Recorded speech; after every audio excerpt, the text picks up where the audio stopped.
everyone, Eloise here today for Craftie Cafe, and for today's project I'm going to be making a do-it-yourself calendar. So I'm using the Lawn Fawn Party Animal stamp set and coordinate die set, along with the Modern Numerals die set from W+9, but any stamp or die set here will work. I just used the Party Animal stamp set because I felt like it was very celebratory, and there was some party poppers and things in there, so I thought that would be perfect for a New Year's thing, which this definitely is for. And then I used those number dies because those are the only number dies I had in my stash, but as I said, any would work that you would like to use. So basically I just created my own calendar in Word. So I just created a simple 7x7 table. For the top row I removed all of the sectional lines, so that could be for where I type the months of the year. And then in the second row down where I need to type the days of the week, I just made that section a lot skinnier since I didn't feel like it needed to be as a large square. And then I left the other 5 rows blank and just filled them in with the dates accordingly, just using my phone as reference to help me do the days of the week perfectly. So once I went ahead and ran them through my printer and then I cut them out using a trimmer, I just made sure that I left a little white sort of gap at the top of the calendars because that's where I wanted to insert my staples. So I just stapled them all in order, and then when you are done with the month you can just rip off the top and it will move down the months accordingly. So that's my calendar basically all out of the way. That was really easy to make. It probably took me only about 2 minutes to make the tables and duplicate them and everything, and then it just took me a little while to insert the dates, but really easy to do. You don't have to be a pro at Word or anything like that, and you can probably even just download them from Google if you prefer. So now I'm going to move on with creating all the other steps for my calendar. So I'm just starting off with the Party Animal stamp set, and I'm going to stamp out all of my images. So I just stamped out the main 3 critters and then a couple of the birds and some balloons and things, and I'm just going to colour them all up using my Copic markers. So I'm not showing all of the colouring process today. I'm mainly just focusing on the critters and a couple of the little elements I'm going to use, but all of the colours will be listed over on the blog post and things, just in case you want to use the same colours as I did, and they're already all in the trios for you and everything, so it's really easy to follow. And yeah, so basically I'm as first colouring in my fox, so I just used some E07 and YR24 and then YR21 as my lightest to colour him in, and this is sort of the perfect fox colour. I did realise as I was colouring later on though that I did colour up his face wrong. I probably, if I was going to do it again, I would probably colour the top part of the fox with his main body colour, and then use that piece under his nose bit to colour in a little bit of a grey colour. But I completely I didn't do what I was intentionally thinking of doing, and coloured that in sort of a skin colour, I guess. But it doesn't matter, it still looks fine in the end. So once I finished colouring in my fox, I moved on to my deer, and I'm trying to use a ton of different brown colours. Usually I have my browns that I always go to, but I really want to start exploring new colour combinations and using different trios of colours on my project. So I'm starting off with using some E40s to colour in this deer, and usually I wouldn't use E40s for such a large animal like this, just because they're not necessarily my favourite browns, but this turned out really nicely. So then I'm going to use my favourite E50s for this bear, and E50s are honestly my favourite brown set. I don't know, it's just the perfect shade of brown for everything, I feel.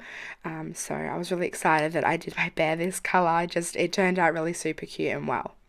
So I first started off with E57 as my darkest, and then went in with E55, and then I'm blending it all together with my E53. And blending such a large area like this where it's not sectioned off, sometimes it can be really hard to get a good blend, but basically I just do a rough coverage around all of the details, and then just go back over once more to sort of blend that all into each other, and just to make sort of a seamless blend and things. Sometimes it is really hard to get a good blend on a large image, but it worked out okay. Then I'm going back over to my my deer, and I'm colouring in the little top part and his tummy and things with some of the lighter E40, so just E40, E41 and E43. And then I'm moving on to my fox, and this is where I coloured him in sort of like a creamy colour, I guess. I'm just using the E21, E000, or E00 and E000 for the top of his head, and I also coloured in his belly and things with that colour as well. I should have done them at the same time and just forgot, but I was sort of thought I should have done them grey at this point, but then I just continued with it and it looked fine in the end. Then I'm colouring in the little birds, and I'm just using some yellows for this. I don't know why I love doing yellow birds. So I just used Y19, Y13 and Y11 to colour in all of the birds, and then I'm colouring in one of the balloons with this fuchsia colour, so RV09, then moving on to RV25 to blend that out, and then using RV13 to blend that all together. And this is a new pink combination for me and I'm absolutely loving it. Then I just coloured in the last balloon with BG49, BG23 and BG11, and then that is all of the colouring I'm going to share with you guys. But as I said, all of the colours will be linked over at the blog. If you wish to know what colours I used for all of the different elements. So once they are all coloured in, here they are. Here they look all coloured in, and I'm just going to use the coordinating dies to cut them all out. So here they are all cut out, and then I'm going to set these off to the side and work on my main panel piece. So I've cut down a piece of watercolour cardstock from Tim Holtz, and this is from the 8.5 by 11 pack. But any watercolour paper would work here, or you could just use like normal white cardstock. I just get a better blend on watercolor paper, and also I wanted to do a little bit of like ink water splotching effect, so that's why I use watercolor paper, but you can use whatever paper you like. And I just cut this down to 7 inches tall by 4.5 inches wide, and that's just going to fit my scene on perfectly. So I was just working out sort of how my scene would fit on the best, and this is the size that I came up with for mine, to be able to fit the year, the calendar, and also like my little critter scene.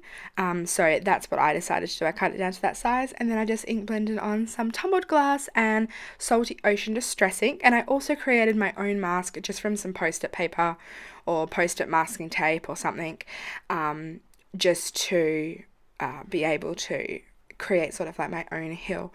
I could have used a die cut and some masking paper, but I decided that I just prefer to just sometimes freehand my hills and things for a mask.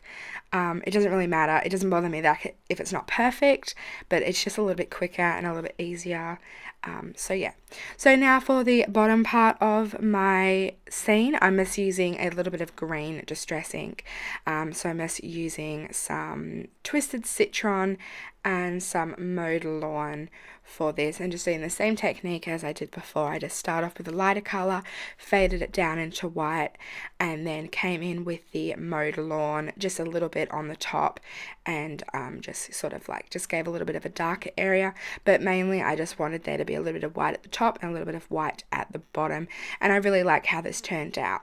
So I'm just going to quickly flick some water on here just to finish it up completely. It just sort of adds a little bit of interest. You're not going to see it super well, just because, you know, like a lot of it's going to be covered by the scene, but I do just like adding in there. So I just heat dried that off camera, and then I went ahead and sort of like assembled my scene together just roughly to see if it was all going to fit, and it did. So I've just went ahead and die cut 2018 from the Modern Numerals die set from W+9, and I just went ahead and cut that out of some Nina Solar White cardstock, and now I'm just blending some spun sugar and picked raspberry distress ink on here. And the reason I did this is because you couldn't really see like the 2018 really well with it being white, so I decided I want to add some colour on there, and I really love pops of pink, just sort of the colour scheme I had going on. I mean, not really that I had a colour scheme going on, but I just felt like pink would be a nice addition to it.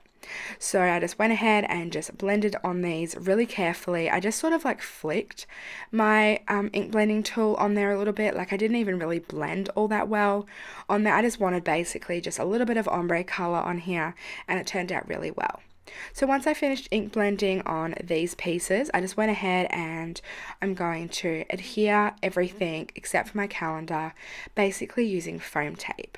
So I just went ahead and cut a ton of little strips of foam tape and adhered them onto the back of the letters. Or the numbers, I should say, not letters. And then I adhered foam tape all onto the back of my critters as well. Some of the accessories and things are going to be adhered flat, but majority is going to be with foam tape. So once I went ahead and added foam tape all onto the backs of these numbers, I just went ahead and sort of arranged them into place, trying to center it up as much as I possibly could. So I had to do a little bit of rearranging, but in the end I got it pretty well centered.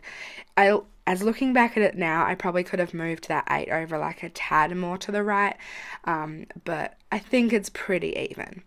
So now that I've adhered my year at the top of the panel, I can go ahead and arrange my scene. So I'm going to adhere these balloons down flat into the background because I want my calendar to be able to overlap them a little bit. So I basically just adhered them down really lightly first with some flat adhesive, and then I'm just going to go ahead and place over my calendar, and I realized that they were too far up, so I moved the balloons down a little bit, just making sure that their strings and things were hid behind their little critter, just because I didn't want them shown much at all. So once I went ahead and adhered those down, I'm just going to go ahead, sort of rearrange my calendar. Yep, it looks pretty good. So I'm going to add foam tape all onto the back of these critters. And I'm adding quite a bit of foam tape onto the back of these and really make sure that I add little bits and pieces where their feet are and things. Just because if I was going to give this as a gift, I would want it to be really stable and to not have the risk of like things falling off and whatever. So I did add a lot of foam tape. So then I'm just going to go ahead and adhere down my scene. So I'm just going to first adhere all 3 of my main critters down onto this panel. Again, sort of centering them up as much as I can. I sort of want the same amount of space to be left on either side of the deer and the bear here. So I'm just sort of like lining it up as best as I can to try and create the same distance between each side. And then I'm going to go ahead and add my little fox in the middle. So I had to remove some of his foam tape just because it was going to overlap the other critters a bit too much. So I just went ahead and sort of just took off the pieces accordingly. Some of them I had to move over a little bit just for it to fit. But then once I went ahead and adhered him down, I just went ahead and adhered the birds with foam tape next to each of the critters as well, and then added all of like their party hats and their party poppers and things to the bottom of this panel as well. And I know it's technically for like a birthday celebration, but I definitely think that, you have like sometimes you have party poppers and hats and balloons and things at like a New Year's celebration. So I feel like it's pretty fitting anyway. So then my very last step to do is just to add some adhesive onto the back of my calendar piece. So I just went ahead and used some stronger flat adhesive for that, and then I'm just going to line it up in the center of that panel there and adhere it down. And I think this is such a cute idea. I'm going to have some tips and tricks over at the blog post for if you want to make this calendar like last a little bit longer, or whether you want to use it for years to come. I have a few ideas to make it last a little bit longer for that. And yeah, but I think this is a really cute gift. I know Christmas has passed now, but maybe you can make it for next year's Christmas gifts or this year's Christmas gift, since we are in the new year now. But anyway, that basically finishes up my project today. I also just did want to pop in and say that if you wanted to use this for a calendar to put on the fridge, you could just add a strip of magnetic tape on the back. Or if you wanted this for a desk calendar, because it doesn't really weigh that much, you could just adhere like a card base on the back, and that could make it like stand upright as well. It's really versatile. You can change it up any way you want. You could even just adhere this into like a notebook or something like that you carry with you all the time. There's just so many possibilities. So thank you so much for watching today. I hope you were inspired, and I will catch you next time.